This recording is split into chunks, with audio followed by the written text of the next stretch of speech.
تعالوا خلنا نسولف لكم عن عابس بن شبيب الشاكري، أحد أصحاب الإمام الحسين عليه السلام اللي استشهد بمعركة الطف، وكان عمره ما يقارب 70 عام.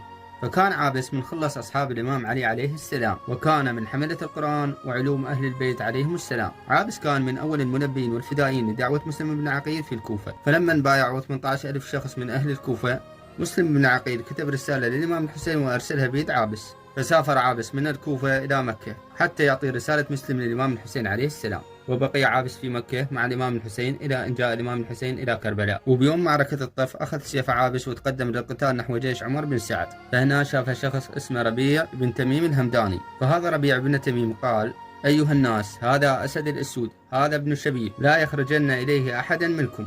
فجيش عمر بن سعد لما شافوا عابس خرج للقتال كلهم هربوا من عنده. فظل عابس ينادي: ألا رجل برجل؟ فهنا عمر بن سعد قال: ارضخوه بالحجارة. عابس شباب رموه بالحجارة من كل جانب. فهنا عابس لما شاف رموه بالحجارة ذب درعه وظل واقف مثل الأسد. فهنا جيش عمر بن سعد تعجبوا فقالوا: أجننت يا عابس؟ وقال عابس كلمة الخالدة: نعم والله، حب الحسين أجنني.